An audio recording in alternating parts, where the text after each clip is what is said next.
Hi ಎಲ್ರಿಗೂ ನಮಸ್ಕಾರ. First of all thanks to media, ಯಾರೆಲ್ಲ ಬಂದಿದ್ದೀರಾ ಟೈಮ್ ಮಾಡಿಕೊಂಡು, ಥ್ಯಾಂಕ್ ಯು ಸೋ ಮಚ್. ನಾನು ಮೊದಲನೇದಾಗಿ ಟ್ರೇಲರ್ ಬಗ್ಗೆ ಮಾತಾಡ್ತೀನಿ, ಸಿನಿಮಾ ಟ್ರೇಲರ್ ಬಗ್ಗೆ. ಯಾಕೆಂದರೆ ಟ್ರೇಲರ್ ಮಾಡಲ್ಲ ಅಂತಿದ್ರು ಕೃಷ್ಣ, ಬಟ್ ಏನಕ್ಕೆ ಟ್ರೇಲರ್ ಮಾಡಲ್ಲ ಅಂತಂದರೆ ಅದಕ್ಕೆ ರೀಸನ್ನು ಬಿಕಾಸ್ ಲವ್ ಮಾಕ್ಟೇಲ್ ಒಂದು ಫ್ರ್ಯಾಂಚೈಸಿ ಆ್ಯಂಡ್ ಟ್ರೇಲರ್ ಯೂಶಲಿ ಸಿನಿಮಾಗಳಿಗೆ ಏನಕ್ಕೆ ಮಾಡ್ತಾರೆ ಅಂದರೆ it's like an invitation to film. So ಹಾಗಾಗಿ ಟ್ರೇಲರ್ ನೋಡಿ ಸಿನಿಮಾ ಏನಿದೆ ಅಂತ ಅರ್ಥ ಮಾಡ್ಕೊಂಡು ಏನು ಫ್ಲೇವರ್ ಇದೆ ಅಥವಾ ಹೆಂಗಿದೆ ಲುಕ್ ಆ್ಯಂಡ್ ಫೀಲ್ ಅಂತ ನೋಡ್ಕೊಂಡು ಸಿನಿಮಾ ಬರೋರಿಗೆ ಟ್ರೇಲರ್ ಮಾಡೋದು. ಬಟ್ ಲವ್ ಮಾಕ್ಟೇಲ್ ಹಾಯ್ ಬರೀ love mocktail 1 and 2 already cinema ಜನ ನೋಡಿರೋದ್ರಿಂದ ಟ್ರೇಲರ್ ಅವಶ್ಯಕತೆ ಇಲ್ಲ ಅಂತ ಕೃಷ್ಣ ಅವರು ಟ್ರೇಲರ್ ಮಾಡಲ್ಲ ಅಂದಿದ್ರು. ಬಟ್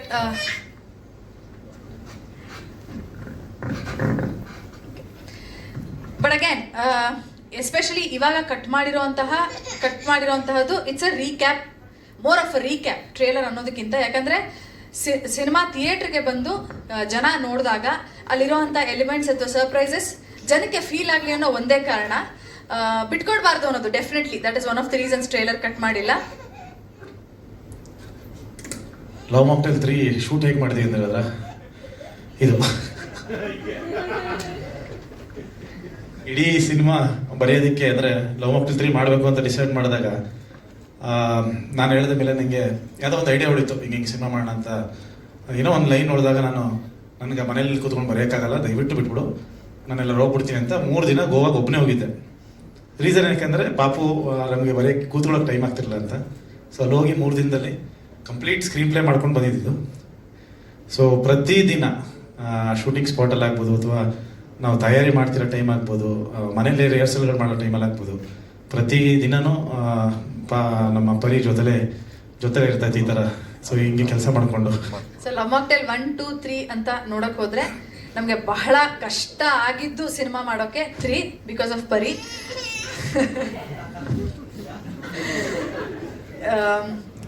ಪರಿ 6-7 months ಇದ್ದಾಗ ಬಹುಶಃ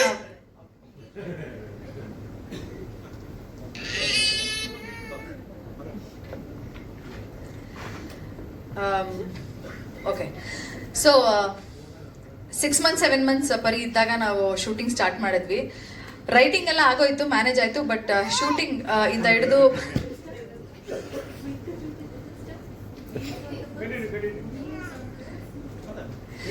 ಸೊ ನಮಗೆ ಶೂಟಿಂಗ್ ಕೂಡ ಹಿಂಗೆ ಇತ್ತು. ಇಷ್ಟೇ ಡಿಸ್ಟರ್ಬಿಂಗ್, ಇವಾಗ ಏನು ನಡೀತಿದೆ ಇಷ್ಟೇ ಡಿಸ್ಟರ್ಬಿಂಗ್ ಆಗಿತ್ತು. ಬಟ್ ಎನಿವೆ ಸಿನಿಮಾ ಮಾಡಬೇಕು ಅಂತಾನೆ ಹೊರಟ ಮೇಲೆ ಮಳೆ ಏನು ಚಳಿ ಏನು ಅಂತ. ಬಟ್ ಈ ವಿಚಾರದಲ್ಲಿ ನಾನು ಫಸ್ಟ್ ಥ್ಯಾಂಕ್ಸ್ ಅವಶ್ಯಕತೆ ಇಲ್ಲ ನಮ್ಮ ತಂದೆ ತಾಯಿ, ಬಟ್ ಇಡೀ ಸಿನಿಮಾ ಮಾಡ್ಬೇಕಾದ್ರೆ ನಮ್ಮ ತಂದೆ ತಾಯಿ, ಕೃಷ್ಣ ಅವರ ತಾಯಿ ಬಂದಿದ್ದಾರೆ, ನಮ್ಮ ಜೊತೆಗೆ ನಿಂತಿದ್ದಾರೆ. I would like to thank them first.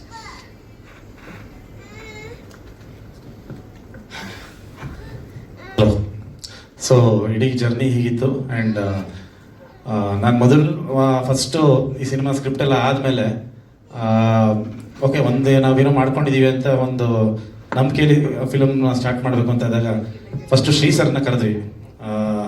Sir ಹಿಂಗೆ ಶೂಟ್ ಮಾಡೋಣ, ಯಾಕಂದರೆ ರೆಡಿಯಾಗಿ ಕತೆ ಹೆಂಗಿದೆ ಅಂದ್ಬಿಟ್ಟು ಆಮೇಲೆ ಶೂಟಿಂಗ್ ಹೋಗಲಿಲ್ಲ. ಸರ್ ಶೂಟಿಂಗ್ ಪ್ಲ್ಯಾನ್ ಮಾಡ್ಕೊಂಡಿದ್ದೀನಿ ಬನ್ನಿ ಅಂದೆ. ಯಾವುದ್ರದ್ದು ಅಂದರು. ಇದೆ ಸರ್ ಲವ್ ಮಾಕ್ಟೇಲ್ 3 ಇದು ಅಂದೆ. ಹೌದಾ, ಕತೆ ಎಲ್ಲ ಆಗೋಯ್ತಾ? ಮತ್ತು ಕತೆ ಹೇಳಿ ಅಂದರು. ಇಲ್ಲ ಫಸ್ಟು ಒಂದು ಶೂಟ್ ಮಾಡೋಣ ಒಂದಿನ, ಅದರದ್ದು ಹೇಳ್ತೀನಿ ಆಮೇಲೆ ಕತೆ ಹೇಳ್ತೀನಿ ಅಂದೆ.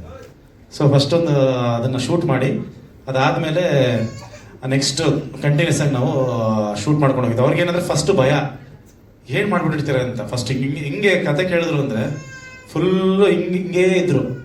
ಅದಾದಮೇಲೆ ಕತೆ ಎಲ್ಲ ಹೇಳಿದ್ಮೇಲೆ ವಾಹ್ ಇದು ಹಬ್ಬ ಅಂದರು. ಇದ್ಯಾಕೆ ಸರ್ ಹಿಂಗಂತ ಇದ್ದೀರಾ ಅಂದೆ. ಇಲ್ಲ ಟೆನ್ಷನ್ ಆಗ್ಬಿಟ್ಟಿದೆ. ಯಾಕೆ? ಇಲ್ಲ ಏನಾರು ಮಾಡ್ಬಿಟ್ಟಿದ್ರೆ ನೀವು ಅಂದರು. ಸರ್ ಏನೇನೋ ಯಾಕೆ ಸರ್ ಮಾಡ್ತೀವಿ, ಪಿಕ್ಚರ್ ಚೆನ್ನಾಗಿ ಮಾಡಬೇಕು ಅಂತ ಟ್ರೈ ಮಾಡೋದು ಅಂದರು. ಇಲ್ಲ ಭಯ ಇತ್ತು ಅಂದರು. ಸೊ ಅದೇ ಭಯ ಆ್ಯಕ್ಚುಲಿ ತುಂಬ ಜನಕ್ಕಿತ್ತು. ಅಂದರೆ ಯಾಕಂದರೆ ಪಾರ್ಟ್ 1 ತುಂಬ ಇಷ್ಟಪಟ್ಟಿರ್ತಾರೆ. ಸೊ ಪಾರ್ಟ್ 2 ಮಾಡಿದಾಗಲೇ ಹಾಳು ಮಾಡ್ಬಿಟ್ರೆ ಅನ್ನೋದೊಂದಿರುತ್ತೆ. ಸೊ ಪಾರ್ಟ್ 3 ಅಂತ ಮಾಡ್ತಿದ್ದೀವಿ ಅಂದಾಗ ಇನ್ನೂ ಮತ್ತೆ ಹಾಳು ಮಾಡ್ಬಿಟ್ರೆ ಅನ್ನೋದೊಂದು ಟೆನ್ಷನ್ನು ಆ ಫ್ರ್ಯಾಂಚೈಸಿನ ಯಾರು ಇಷ್ಟಪಟ್ಟಿದ್ರು ಅದೆಲ್ಲ ಎಲ್ಲರಿಗೂ ಇರುತ್ತೆ. ಸೊ ಬಟ್ ಭಾಳ ಜವಾಬ್ದಾರಿಯಿಂದ, ಭಾಳ ಪ್ರೀತಿಯಿಂದ, ತುಂಬ ತಲೆ ಕೆಡಿಸ್ಕೊಂಡು ತುಂಬ ಅದ್ಭುತವಾಗಿ ಬಂದಿದೆ. ಫೈನಲ್ ಏನು ಔಟ್ಪುಟ್ ಇದೆಯಲ್ಲ ತುಂಬ ಅದ್ಭುತವಾಗಿ ಬಂದಿದೆ. ನನಗೆ ಐ ಥಿಂಕ್ ತುಂಬ ಸ್ಯಾಟಿಸ್ಫೈ ಆಗಿದೆ. ಆ್ಯಂಡ್ ಹೊಸ ಕ್ಯಾಸ್ಟ್ ಬಗ್ಗೆ ಆಮೇಲೆ ಮಾತಾಡ್ತೀನಿ. ಆ್ಯಂಡ್ ಆಗಲೇ ಫಸ್ಟು ಅಮೃತ ಬಂದು ಮಾತಾಡಿದ್ರು. ಸೊ ಜೋ ಅನ್ನೋ ಒಂದು ಪಾತ್ರ ಬಹುಶಃ ತುಂಬ ಜನ ಆ ಪಾತ್ರನ ಒಪ್ಪೋದು ಆ್ಯಕ್ಟ್ ಮಾಡೋಕ್ಕೆ ತುಂಬ ಕಷ್ಟ. ಯಾಕಂದರೆ ಅದು ತುಂಬ ಒಂದು ಅಗ್ರೆಸಿವ್, ತುಂಬ ಒಂದು ನೆಗೆಟಿವ್ ಥರದ್ದೊಂದು ಕ್ಯಾರೆಕ್ಟರ್ ಅದು. ಸೊ ಅದನ್ನು ಎಷ್ಟು ಅದ್ಭುತವಾಗಿ ಪ್ಲೇ ಮಾಡಿದ್ದಾರೆ. ಸೊ ಲವ್ ಮಾಕ್ಟೇಲ್ ಅನ್ಸರ್ಷಣೆ ಸಕ್ಸಸ್ ಅನ್ಸರ್ಷಣೆ ಆ ಫ್ರಾಂಚೈಸಿ ಅಂದಾಗಲೇ ಜೋ ಅನ್ನೋ ಪಾತ್ರ ಎಷ್ಟು ಮುಖ್ಯ ಆಗುತ್ತೆ. ಯಾಕಂದರೆ ಆ ಜೋ ಇರೋದ್ರಿಂದನೇ ನಿಧಿಮಾಗ ವ್ಯಾಲ್ಯೂ ಬಂದಿರೋದು. ಯಾಕಂದರೆ ಜೋದು ಕಾಂಟ್ರಾಸ್ಟು ನಿಧಿಮ. ಹಾಗಾಗಿ ಥ್ಯಾಂಕ್ಸ್ ಅಮೃತ ಆ ಪಾತ್ರನ ಅಷ್ಟು ಅದ್ಭುತವಾಗಿ ಮಾಡಿದ್ದಕ್ಕೆ. ಆ್ಯಂಡ್ ರೇಚಲ್ ಸಿಹಿಯಾಗಿ ಬಂದಿದ್ದು ಅದೇನೋ ಗೊತ್ತಿಲ್ಲ, ತುಂಬ ಹುಡುಕಿ ಕೊನೆಗೆ ಸಿಕ್ಕಿದಂಥ ಆರ್ಟಿಸ್ಟ್ ಇವರು. ಯಾಕಂದರೆ ತುಂಬ ಆಡಿಷನ್ ಮಾಡಿದ್ವಿ, ನನಗೆ ಏನೋ ಒಂದು ಫೇಸಲ್ಲ ಇನ್ನೋಸೆನ್ಸ್ ಬೇಕು ಅಂತ. ಅದು ಅವ್ರ ಹತ್ರ ಇಲ್ಲ. ಆ್ಯಕ್ಚುಲಿ ಅವ್ರಿಗೆ ಅಷ್ಟು ಇನ್ನೋಸೆಂಟ್ ಅಲ್ಲ, ಬಟ್ ಸ್ಟಿಲ್ ಫೇಸ್ ಅಲ್ಲದಿದೆ, ಅಷ್ಟು ಇನ್ನೋಸೆಂಟಾಗಿ ಕಾಣಿಸ್ತಾ ಇದ್ದಾರೆ. ಆ್ಯಂಡ್ ಅದ್ಭುತವಾಗಿ ಪರ್ಫಾರ್ಮ್ ಮಾಡಿದ್ದಾರೆ. And thank you Rachel for being second ಪಾರ್ಟಲ್ಲಿ ಆ್ಯಂಡ್ ಥರ್ಡ್ ಪಾರ್ಟಲ್ಲಿ. ಪ್ಲಸ್ ಅಮೃತ ಎಲ್ಲ 3 ಭಾಗಗಳಿದ್ದಕ್ಕೆ. ಅಭಿ ನಿಮ್ಮ ಬಗ್ಗೆ ಮಾತಾಡ್ತೀನಿ, ಲಾಸ್ಟಲ್ಲಿ ಬರುತ್ತೆ. ಸೊ ಅದಾದಮೇಲೆ ಇಲ್ಲ ನೀನೇ ಇರೋದು, ಸಾರಿ. ಹಾಂ, ಅಭಿ 3ನೇ ಭಾಗದಲ್ಲಿ ಕಂಟಿನ್ಯೂ ಆಗ್ತಾ ಇರೋದು. ಒಬ್ಬ ಫ್ರೆಂಡ್ ಅಂದರೆ ಹೇಗಿರಬೇಕು ಅಂದರೆ ಒಂದು ಕ್ಯಾರೆಕ್ಟರೈಸೇಷನ್ನೇ ಚೇಂಜ್ ಆಗ್ತಾ ಬರುತ್ತೆ. ಕೆಲವರು ಹೋಗ್ತಾ ಮೆಚ್ಯೂರ್ಡ್ ಆಗ್ತಾ ಹೋಗ್ತಾರೆ. ಅಂದರೆ ಸ್ಕೂಲಲ್ಲಿ ಕಾಲೇಜಲ್ಲಿ ಎಳ್ಸಂಗೆ ಆಡ್ತಾ ಇರ್ತಾರೆ, ಆಮೇಲೆ ಹೋಗ್ತಾ ತುಂಬ ಮೆಚ್ಯೂರ್ಡಾಗಿ ಬಿಹೇವ್ ಮಾಡ್ತಾರೆ. ಬಟ್ ಈ ಪಾತ್ರ ಗೊತ್ತಿಲ್ಲ ನನಗೇನೋ ಏನಕ್ಕೆ ಹಂಗೆ ಬರಿಬೇಕು ಅಂತ ಅನಿಸ್ತಾ. ಇವೊಂದು ಉಲ್ಟಾ ಬಂತು. ಲವ್ ಮಾಕ್ಟೇಲ್ 1ನಲ್ಲಿ ತುಂಬ ಮೆಚ್ಯೂರ್ಡಾಗಿ ಬಿಹೇವ್ ಮಾಡ್ತಾನೆ, ನನಗೆ ಬುದ್ಧಿ ಹೇಳ್ತಾ ಇರ್ತಾನೆ, ಹಿಂಗೆ ಬದುಕಬೇಕು, ಹಂಗೆಲ್ಲ ಕಣೋ ಇಂಥವ್ರು ಇರ್ತಾನೆ. ನಿಧಿ ಮನೆ ಉಟ್ಕೊಟ್ಟಿದ್ದೆ ಅವನು. ಸೊ ಅವ್ನು ಕರ್ಕೊಂಡ್ಬಂದು ಆ್ಯಕ್ಚುಲಿ ಮದುವೆ ಆಗುವಂತ ಮಾಡೋದು. ಆ ಥರ ಮೆಚ್ಯೂರ್ಡ್ ಆಗಿದ್ದವನು ಸಡನ್ನಾಗಿ ಚೈಲ್ಡ್ ಆಗ್ತಾನೆ ಲವ್ ಮಾಕ್ಟೇಲ್ 2 ಅಲ್ಲಿ. ಸೊ ಲವ್ ಮಾಕ್ಟೇಲ್ 3 ಅದಕ್ಕಿಂತ ಇನ್ನೊಂದೇನೋ ಆಗಕ್ಕೆ ಹೋಗ್ತಾನೆ. ಸೊ ಅದನ್ನೆಲ್ಲ ನೀವು ನೋಡ್ಬೋದು ತೆರೆ ಮೇಲೆ. ಅದೊಂದು ಅದ್ಭುತವಾದ ಕಾಂಬಿನೇಷನ್ನು ಜಗ್ಗ ಮತ್ತು ಅಭಿದು. ಭಾಳ ಎಂಟರ್ಟೈನಿಂಗ್ ಇರುತ್ತೆ ನಿಮಗೆ. ಆ್ಯಂಡ್ ಲವ್ ಮಾಕ್ಟೇಲ್ 3ಗೆ ಏನು ನಾವು ಕ್ಯಾಸ್ಟ್ ನೀವು ನೋಡ್ಕೊಂಬಂದ್ರಿ, ತುಂಬ ತಲೆ ಕೆಡಿಸ್ಕೊಂಡು ಅಂದರೆ ಸಾಕಷ್ಟು ಹೊಸ ಪಾತ್ರಗಳು ಬರ್ತಾ ಇದೆ. ಈಗ ನೇಹಾರ ದೀಪಕ್, ನಾನು ವೈಶಾಲಿ ಅಂತ ಕರೆಯೋದವ್ರನ್ನ, ಈಗ ನೇಹಾರ ಅಂತ ಚೇಂಜ್ ಆಗಿದ್ದಾರೆ. ಸೊ ಅವ್ರದ್ದು ಕೂಡ ತುಂಬ ಒಂದು ಮುಖ್ಯವಾದ ಒಂದು ಪಾತ್ರ. ಆ್ಯಂಡ್ ತುಂಬ ಡೆಪ್ತ್ ಇರೋಂಥ ಪಾತ್ರ, ಎಮೋಷನ್ಸ್ ಕೊಡೋವಂಥ ಪಾತ್ರ. ಸೊ ಅದನ್ನು ಐ ಥಿಂಕ್ ನೀವು ಅದನ್ನು ತೆರೆ ಮೇಲೆ ನೋಡಬೇಕು. ಅದ್ರ ಬಗ್ಗೆ ಎಲ್ಲ ನಾನು ಆಮೇಲೆ ಮಾತಾಡ್ತಾ ಹೋಗ್ತೀನಿ. ಯಾಕಂದರೆ ಅಷ್ಟು ಒಳ್ಳೊಳ್ಳೆ ಪಾತ್ರಗಳು ತುಂಬ ಜನ ಸಿಕ್ಕಿದೆ. ಶ್ವೇತಾ ಪ್ರಸಾದ್ ಅವ್ರದ್ದು ಕೂಡ ವೆರಿ ಕಾನ್ಫಿಡೆಂಟ್ ಒಂದು ಪಾತ್ರ. ಸೊ ಅದನ್ನು ನೀವು ತೆರೆ ಮೇಲೆ ನೋಡಿದಾಗ ಶ್ವೇತಾ ಅವರು ಈ ಥರದೊಂದು ರೋಲ್ ಮಾಡ್ತಿದ್ದಾರೆ ಅನ್ನೋದೊಂದು ಸರ್ಪ್ರೈಸ್ ಇರುತ್ತೆ. ಆ್ಯಂಡ್ ದಿಲೀಪ್ ಸರ್ ಬಗ್ಗೆ ಹೇಳಲೇಬೇಕು, ನನಗೆ ತುಂಬ ಇಷ್ಟವಾದ ನಟ. ಸೊ ತುಂಬ ಬರ್ಕೊಂಬಿಟ್ಟಿದ್ದೆ ಆ್ಯಕ್ಚುಲಿ ಆ ಪಾತ್ರದ್ದು. ಸೊ ಯಾರ ಕೈಲಿ ಮಾಡ್ಸೋದು ಇಷ್ಟೊಂದು ಬರ್ಕೊಂಬಿಟ್ಟಿದ್ದೀನಲ್ಲ ಇದನ್ನಂತ ತುಂಬ ಹುಡುಕಿದಾಗ ನಾನು ಇಲ್ಲ ದಿಲೀಪ್ ಸರ್ ಹತ್ರ ಮಾಡಿದ್ರೆ ಚೆನ್ನಾಗಿರುತ್ತೆ ಅಂತ ಮಿಲನ್ ಹತ್ರ ಡಿಸ್ಕಸ್ ಮಾಡಿ ಆಮೇಲೆ ಅವ್ರನ್ನ ಕಾಂಟ್ಯಾಕ್ಟ್ ಮಾಡಿ, ಫಸ್ಟ್ ಆಫ್ ಆಲ್ ಅವರು ಎಲ್ಲಿ ಇದ್ದಾರೆ, ನಂಬರ್ ಏನು, ಅದನ್ನೆಲ್ಲ ಫಸ್ಟ್ ಹುಡುಕಿ ತಗೊಂಡು ಅವ್ರನ್ನ ಕಾಂಟ್ಯಾಕ್ಟ್ ಮಾಡಿ ಅವ್ರು ಒಂದೇ ಮಾತು ಕೇಳಿದ್ದು. ನಾನು ಒಂದೇ ಮಾತು ಹೇಳಿದೆ, ಸರ್ ನೀವು ನನ್ನ ಕಥೆನೇ ಹೇಳೋದು ಬೇಕಾಗಿಲ್ಲ, ನೀವು ಬ್ಲೈಂಡೇ ಬಂದ್ ಮಾಡಿ, ನಿಮ್ಗೊಂದು ತುಂಬ ದೊಡ್ಡ ಅಂದರೆ ಸಖತ್ತಾಗಿರುತ್ತೆ ಕ್ಯಾರೆಕ್ಟರ್, ನಿಮಗೆ ನೀವೇ ಖುಷಿ ಆಗ್ಬಿಡ್ತೀರಾ ಅಂತ. ಆಮೇಲೆ ಅಷ್ಟು ಅಂದರೆ ನಾವು ಆ್ಯಕ್ಚುಲಿ ಇನ್ನು ಕತೆ ಕೇಳೋಕ್ಕಿಂತ ಮುಂಚೆನೇ ಓಕೆ ಆಗೋಗಿತ್ತದು. ಸೊ ಅದಾದಮೇಲೆ ಅವ್ರೊಂದಿಗೆ ಎಕ್ಸ್ಪ್ಲೈನ್ ಮಾಡಿ ಅವರು ಬಹುಶಃ ಅವ್ರನ್ನ ಯಾರು ರಿಹರ್ಸಲ್ಗೆ ಕರೆದಿರೋದಕ್ಕೆ ನಾನೆಲ್ಲೂ ನೋಡಿಲ್ಲ ಅನಿಸುತ್ತೆ. ನಾನು ಸರ್ ರಿಹರ್ಸಲ್ ಎಲ್ಲ ಮಾಡೋಣ ಅಂತ ರಿಹರ್ಸಲ್ ಎಲ್ಲ ಕರೆದು, ಯಾಕಂದರೆ ನಾವು ಆ ಥರ ಕೆಲಸ ಮಾಡೋ ಅಭ್ಯಾಸ. ಹಾಗಾಗಿ ಪಾರ್ಟ್ 1 ಆಗ್ಬೋದು, ಪಾರ್ಟ್ 2 ಆಗ್ಬೋದು, ಎಲ್ಲ ಹೊಸ ಕಲಾವಿದರಿದ್ದೀವಿ. ಯಾರು ಲೈಕ್ ಇವ್ರ ಥರ ಎಕ್ಸ್ಪೀರಿಯನ್ಸ್ಡ್ ಆ್ಯಕ್ಟರ್ಸ್ಗಳನ್ನ ಜೊತೆ ಕೆಲಸನೇ ಮಾಡಿರಲಿಲ್ಲ. ಸೊ ಫಸ್ಟ್ ಟೈಮ್ ನಾವು ಈಗ ಶ್ವೇತಾ ಅವ್ರ ಜೊತೆ ಆಗ್ಬೋದು, ಅಥವಾ ದಿಲೀಪ್ ಸರ್ ಜೊತೆ ಆಗ್ಬೋದು, ಅಥವಾ ನೇಹಾರ ಜೊತೆ ಆಗ್ಬೋದು. ಸೊ ಒಂದು ಎಕ್ಸ್ಪೀರಿಯನ್ಸ್ ಇರೋಂಥ ಆರ್ಟಿಸ್ಟ್ಗಳ ಜೊತೆ ಮಾಡಿದ್ದು. ಆ್ಯಂಡ್ ಬಟ್ ಸ್ಟಿಲ್ ಪಾಪ ಬಂದು ಇಬ್ಬರೂ ರಿಹರ್ಸಲ್ ಮಾಡಿ ಲೈನ್ಸ್ಗಳನ್ನ ತಗೊಂಡು I think thank you so much. ನಮ್ಮನ್ನು ನಾವೇನು ಹೇಳಿದ್ರು ಅದನ್ನು ಕೇಳಿ ನಮ್ಮನ್ನು ನಂಬಿ ಓಕೆ ಇವ್ರು ಮಾಡ್ತಾರೆ ಅಂತ ಒಂದು ನಂಬಿಕೆಯಲ್ಲಿ ಮಾಡಿದ್ದಾರೆ. ಆ್ಯಂಡ್ ಡೆಫಿನೆಟ್ಲಿ ಎಲ್ರಿಗೂ ಒಂದು ಒಳ್ಳೆ ಸಿನಿಮಾ ಇದಾಗುತ್ತೆ. ಆ್ಯಂಡ್ ಶ್ರೀ ಸರ್ ಬಗ್ಗೆ ಥ್ಯಾಂಕ್ ಯು ಶ್ರೀ ಸರ್. ನನ್ನ ಎಲ್ಲ ಕೋಪಗಳು ಇವ್ರು ಹೇಳಿದ್ರು ಅನಿಯನ್ ಅಂತ, ಅವಾಗ ಅನಿಯನ್ ಆದಾಗ ಏನೇನೋ ಬೈದ್ಬಿಟ್ಟಿರ್ತೀನಿ, ಏನೇನೋ ಕಿರ್ಚಾಡ್ಬಿಡ್ತೀನಿ. ಆಮೇಲೆ ಗೊತ್ತಾಗುತ್ತೆ ಇವರೆಲ್ಲ ಬಂದು ಹಿಂಗೆ ಮಾಡಿದ್ರೆ ಹಂಗೆ ಮಾಡಿದ್ರೆ ಹೌದಾ ನಾನಂದ ಅಂತ ನಾನು ಹಂಗೆ ಸ್ವಿಚ್ ಆಗಿರ್ತೀನಿ. ಸೊ ಸಾರಿ ಸರ್, ಏನಾದ್ರು ಸಿಕ್ಕಾಪಟ್ಟೆ ಬೈದ್ಬಿಟ್ಟಿದ್ದೀನಿ. ಬೈದಿರೋದೆಲ್ಲ ಗೊತ್ತಿರುತ್ತೆ, ಸುಮ್ಮನೆ ಸ್ವಿಚ್ ಆಗೋದು ಹೌದಾ ಅಂತ. ಆ್ಯಂಡ್ ರಜನಿ ಭಾರದ್ವಾಜ್ ಅವರು, ಆ್ಯಂಡ್ ಅವ್ರನ್ನ ಏನಕ್ಕೆ ಹಾಕೊಂಡೆ ಅಂತ ಕೇಳಿದ್ರೆ ನಿಮ್ಗೆ ಆಶ್ಚರ್ಯ ಆಗುತ್ತೆ. ನಾನು ಆ್ಯಕ್ಚುಲಿ ಅವ್ರ ಆ್ಯಕ್ಟಿಂಗ್ ನೋಡಲ್ಲ ಏನು ಹಾಕೊಳ್ಳಿಲ್ಲ. ಈ ಜೋ ಕ್ಯಾರೆಕ್ಟರ್ ಇದೆಯಲ್ಲ, ಒರಿಜಿನಲ್ ಜೋ ಏನಿದ್ರಲ್ಲ ಸ್ವಲ್ಪ ರಿಸೆಂಬ್ಲೆನ್ಸ್ ಇತ್ತು ಅವ್ರ ಮುಖದಲ್ಲಿ. ಅವ್ರು ನೋಡ್ದಂಗೆ ಅನಿಸ್ತಾ ಇತ್ತು ನನಗೆ. ಸೊ ಹಂಗಾಗಿ ಅವ್ರ ಥರ ಇದಾರಲ್ಲ ನಮ್ಮ ಎಕ್ಸ್ ಥರ ಅಂದ್ಬಿಟ್ಟು ಇದರಲ್ಲಿ ಚೆನ್ನಾಗಿರುತ್ತೆ ಅಂತ ಕ್ಯಾಸ್ಟ್ ಮಾಡಿದ್ದೀನಿ. ಅದು ಆ್ಯಕ್ಚುಲಿ ನಿಜ, ಅದು ಅವ್ರಿಗೆ ಹೇಳಿದ್ದೀನಿ ಅನ್ಸುತ್ತೆ ಅಲ್ಲ. ಹಾಂ, ಇಷ್ಟ ಸಾಮಾನ್ಯವಾಗಿ 2 ಸಿನಿಮಾನು ಹಿಟ್ ಆದಾಗ 3ನೇ ಸಿನಿಮಾ ಮಾಡುವಾಗ ಒಂದಷ್ಟು ಒತ್ತಡಗಳಿರುತ್ತೆ, ಒಂದಷ್ಟು ಜವಾಬ್ದಾರಿಗಳು ಕೂಡ ಬರುತ್ತೆ. ಸೊ ಅದನ್ನ ಹೇಗೆ ನಿಭಾಯಿಸಿದ್ರಿ ಅಂತ? ಅಲ್ಲ, ಪ್ರೆಷರ್ ಸಿಕ್ಕಾಪಟ್ಟೆ ಇರುತ್ತೆ. ನಿಮ್ಗೆ ಆಗಲೇ ಹೇಳಿದ್ನಲ್ಲ, ಏನಕ್ಕೆ ಮಾಡ್ತೀರಾ, ಬೇಕಾ ಬೇಕಾ ಬೇಕಾ ಅಂತ ಅದೇ ಜಾಸ್ತಿ ಇರುತ್ತೆ. ಸೊ ನಾವು ಅದನ್ನ ಎತ್ಕೋತಾ ಇದ್ದೀವಿ ಅಂದರೆ, ಈಗ 2 ಭಾಗನೂ ನಿಮಗೆ ಅಷ್ಟು ಸಕ್ಸಸ್ಫುಲ್ ಆಗಿ 3ನೇ ಭಾಗಕ್ಕೆ ನಾವು ಕೈ ಹಾಕ್ತೀವಿ ಅಂದರೆ ನಮಗೆ ಇನ್ನಷ್ಟು ಭಯ ಇರಬೇಡ. ಅಂದರೆ ಯಾರು ಅದನ್ನು ಪ್ರೀತಿ ಮಾಡಿರ್ತಾರೆ ಅವರು ಅದು ಫ್ರಾಂಚೈಸಿ ಹಾಳಾಗುತ್ತೆ ಅನ್ನೋದು ಭಯದಲ್ಲಿ ಹೇಳ್ತಿರ್ತಾರೆ. ನಾವು ಅದ್ರ ಕ್ರಿಯೇಟರ್ಸು, ಸೊ ನಾವು ಅದ್ರ ತಂದೆ ತಾಯಿ. ಸೊ ನಮಗೆ ಇನ್ನೆಷ್ಟು ಜವಾಬ್ದಾರಿ ಇರುತ್ತೆ, ನಮ್ಗೆ ಇನ್ನೆಷ್ಟು ಭಯ ಇರುತ್ತೆ ಅದನ್ನ ಹಾಳು ಮಾಡಬಾರ್ದು ಅಂತ. ಖಂಡಿತವಾಗ್ಲೂ ಬಹುಶಃ ಈ ಸಿನಿಮಾ ಆದಮೇಲೆ ಲವ್ ಮಾಕ್ಟೇಲ್ 1 ಚೆನ್ನಾಗಿತ್ತ, 2 ಚೆನ್ನಾಗಿತ್ತ, 3 ಚೆನ್ನಾಗಿತ್ತ ಅಂದರೆ ಸಾಕಷ್ಟು ಜನ 3ನೇ ಅಂತ ಹೇಳೋ ಚಾನ್ಸಸ್ ಜಾಸ್ತಿ ಇದೆ. ಅದಂತ ಹೇಳ್ತೀನಿ. 2 ಸಿನಿಮಾನ ನಾವು ನೋಡಿದ್ವಿ. 2 ಸಿನಿಮಾದಲ್ಲಿ ನೀವು ಎಷ್ಟು ಬೇಕೋ ಅಷ್ಟೇ ಬಳಸ್ಕೊಂಡಿದ್ದೀರಿ. ಬಟ್ ಈ ಜರ್ನಿ ಬೇರೆ ಕಡೆ ಎಲ್ಲೆಲ್ಲೋ ಸಾಕ್ತಾ ಹೋಯ್ತು. ಹೇಗೆ ಪ್ರಿಪರೇಷನ್? ಮುಗಿಸ್ಬಿಡ್ತೀನಿ ಒಂದ್ಸರಿ. ಇಲ್ಲ ಇಲ್ಲ, ಕೇಳ್ತಾರೆ. ಈ ಜರ್ನಿ ಮತ್ತೆ ಎಲ್ಲೆಲ್ಲೋ ಹೋಗಿದೆ, ಆ ಜರ್ನಿಗೆ ಹೆಂಗ್ ಪ್ರಿಪರೇಷನ್ ಮಾಡ್ಕೊಂಡಿದ್ರಿ ಅಂತ? ಯಾಕಂದ್ರೆ 2 ಸಿನಿಮಾನ ಕೂಡ ಇಲ್ಲೇ ಸುತ್ತಾಟ ಆಗಿತ್ತು, ಇದು ಸುತ್ತಾಟ ಹೊರಗಡೆ ಆಗ್ತಾ ಇದೆ. ಇಲ್ಲ, ಅದನ್ನ ನೀವು ಸ್ಕ್ರೀನಲ್ಲಿ ನೋಡಿದಾಗ ಗೊತ್ತಾಗುತ್ತೆ ಆ್ಯಕ್ಚುಲಿ ಈ ಜರ್ನಿ ಎಲ್ಲೆಲ್ಲಿ ಹೋಗಿದೆ ಅಂತ. ನಿಮಗೆ ಟ್ರೈಲರ್ ಹೇಳ್ತಾ ಇರ್ತೀನಿ, this is a beautiful journey ಅಂತ. ಸೊ ಖಂಡಿತವಾಗ್ಲೂ ನಾನು ಏನಲ್ಲಿ ಟ್ರೈಲರ್ ಹೇಳ್ತಾ ಇದ್ದೀನಿ, ಆ ವಾಯ್ಸ್ ಓವರ್ ಏನು ಬರ್ತಾ ಇದೆ ಅದು ಸಿನಿಮಾದ ಜೀವ. ಯಾಕೆ ಕೊನೆ ಅಧ್ಯಾಯ ಅಂತ ಹೇಳಿದ್ರಿ ಅನಿಸ್ತು, ಇಲ್ಲಿಗೆ ಮುಗಿಸ್ಬೇಕು ಅಥವಾ ಇಲ್ಲಿಗೆ ಮುಗಿಸ್ಬೋದು ಅಥವಾ ಇಲ್ಲಿಂದ ಮುಂದಕ್ಕೇನು ನನಗೆ ಕಾಣಿಸ್ತಿಲ್ಲ. ನನಗೆ ಅದೇನೋ ಗೊತ್ತಿಲ್ಲ. ನಾನು ಟ್ರೈಲರ್ ನಾನು ಅವಾಗಲೇ ಹೇಳ್ದಂಗೆ ಇವ್ರು ಹೇಳ್ದಂಗೆ ನಾನು ಟ್ರೈಲರ್ ಮಾಡೋಕ್ಕೆ ಇಷ್ಟ ಇರಲಿಲ್ಲ. ಯಾಕಂದರೆ ನನಗೆ ಕತೆ ಯಾವ ಥರ ಹೋಗ್ತಿದೆ ಅನ್ನೋದು ಗೊತ್ತಾಗಬಾರ್ದು ಆಡಿಯನ್ಸ್ಗೆ. ಒಂದು ಕ್ಯೂರಿಯಾಸಿಟಿ ಇರಬೇಕು. ಈಗ ಸೀಕ್ವಲ್ ಮಾಡ್ತಾ ನಿಮಗೆ ಒಂದು ಇರುತ್ತೆ, ಓಕೆ 2 ಅಲ್ಲಿ 3 ಇನ್ನೇನು ಮಾಡ್ತಾರೆ ಅನ್ನೋ ಒಂದು ಕ್ಯೂರಿಯಾಸಿಟಿ ಇರುತ್ತೆ. ಆ ಕ್ಯೂರಿಯಾಸಿಟಿನ ಆ್ಯಕ್ಚುಲಿ ಆ ಕ್ಯೂರಿಯಾಸಿಟಿಲಿ ಬಂದು ನೀವು ಕೂತ್ಕೊಂಡಾಗ ನೀವು ಅದನ್ನು ಜಾಸ್ತಿ ಎಂಜಾಯ್ ಮಾಡ್ತೀರಾ. ಓಹ್ ಹಿಂಗೆ ಹೇಳಿದ್ರ, ಹಂಗೆ ಓಪನ್ ಆಯ್ತಾ, ಓ ಇದು ಬಂತ ಅಂತ ಅದೊಂದು ಎಕ್ಸೈಟ್ಮೆಂಟ್ ಇರುತ್ತೆ. ನನಗೆ ಆ ಎಕ್ಸೈಟ್ಮೆಂಟ್ ಥಿಯೇಟರಲ್ಲೇ ತೋರಿಸ್ಬೇಕು ಅಂತ. ಸೊ ಅದಕ್ಕೋಸ್ಕರ ಟ್ರೈಲರೇ ಮಾಡಬಾರ್ದು ಅಂತ ಇದೆ. ಬಟ್ ಇಲ್ಲ, ಏನಾರೋ ಒಂದು ಟ್ರೈಲರ್ ಮಾಡೋಣ ಅಂತ ಅಂದಾಗ ಓಕೆ ಯಾಕೆ ನಮ್ಮ ಶಾರದಾ ಮೇಡಮ್ ಹತ್ರನೇ ಮಾತಾಡ್ತಾ ಇದ್ದೆ, ಇಂಡಿಯನ್ ಎಕ್ಸ್ಪ್ರೆಸ್ ನಮ್ಮ ಶಾರದಾ ಮೇಡಮ್ ಅವ್ರ ಹತ್ರ ಮಾತಾಡೋದ್ರೆ ಟ್ರೈಲರ್ ಮಾಡಲ್ಲ ಅಂತ ಯಾಕೆ ಅಂದ್ರೆ, ಇಲ್ಲ ಹಿಂಗೆ ಅಂತ ಅಂದಾಗ ಯಾಕೆ ನೀವು 3 ಸೇರಿಸ್ಬೇಕು ಒಂದು ಮಾಡಬಾರ್ದು ಅಂದರು. ಓಹ್ ನೀವು ಐಡಿಯಾ ಚೆನ್ನಾಗಿತ್ತು, ಸರಿ ಒಂದು ಟ್ರೈ ಮಾಡೋಣ ಅಂದ್ಬಿಟ್ಟು ಅಂದರೆ ಒಂದು ರೀಕಾಲ್ ಥರ ಇರುತ್ತೆ. 1ಅಲ್ಲಿ ಏನಾಗಿತ್ತು, 2ಅಲ್ಲಿ ಏನಾಗಿತ್ತು, 3ಅಲ್ಲಿ ಏನಾಗಬಹುದು ಅಥವಾ ಹೇಗಿರುತ್ತೆ ಅನ್ನೋದು ಚಿಕ್ಕ ಗ್ಲಿಮ್ಸ್, ಯಾವ್ಯಾವ ಪಾತ್ರಗಳಿರುತ್ತೆ ಅಂತ ಒಂದು ಚಿಕ್ಕ ಗ್ಲಿಮ್ಸ್ ತೋರಿಸಿದ್ದೀನಿ ಅಷ್ಟೇ. ಅದರಲ್ಲಿ ಏನು ಆ್ಯಕ್ಚುಲಿ ಇದನ್ನು ಟ್ರೈಲರ್ ಅಂತಲೇ ಹೇಳೋಕ್ಕಾಗಲ್ಲ, ಮೇ ಬಿ ರೀಕ್ಯಾಪ್ ಅಂತ ಹೇಳ್ಬೋದು. ಆಕ್ಚುಲಿ ರೀಕ್ಯಾಪ್ ಅಂತ ಹೇಳಬೇಕಿತ್ತು, ಬಟ್ ಟ್ರೇಲರ್ ಅಂದ್ರೆ ಜನಕ್ಕೆ ಓಕೆ ಏನೋ ಬಿಟ್ಟಿದ್ದಾರೆ ಟ್ರೇಲರ್. ರೀಕ್ಯಾಪ್ ಅಂದ್ರೆ ತುಂಬಾ ಹೊಸದು, ಮತ್ತೆ ಅದನ್ನ ತಲುಪಿಸೋಕೆ ಪ್ರಯತ್ನ ಮಾಡಬೇಕಾಗುತ್ತೆ, ನಾವು ಎಫರ್ಟ್ ಹಾಕಬೇಕಾಗುತ್ತೆ. So we called it a trailer, otherwise it's a recap. ಅಂದ್ರೆ ಹಿಂದಿಂದೆಲ್ಲ ಮೆಲ್ಕ್ ಹಾಕೊಂಡು 3ಅಲ್ಲಿ ಏನಿದೆ ಅಂತ ಒಂದಿಷ್ಟು ಗ್ಲಿಮ್ಸ್ಗಳು ಬಿಟ್ಟಿದೀವಿ, ಬಟ್ ಕಥೆಯಾಗಿ ಏನು ಬಿಟ್ಟಿಲ್ಲ ಇದರಲ್ಲಿ. ಅಂಡ್ ನಾನು ಶಾರದಾ ಮೇಡಮ್ ಸರ್,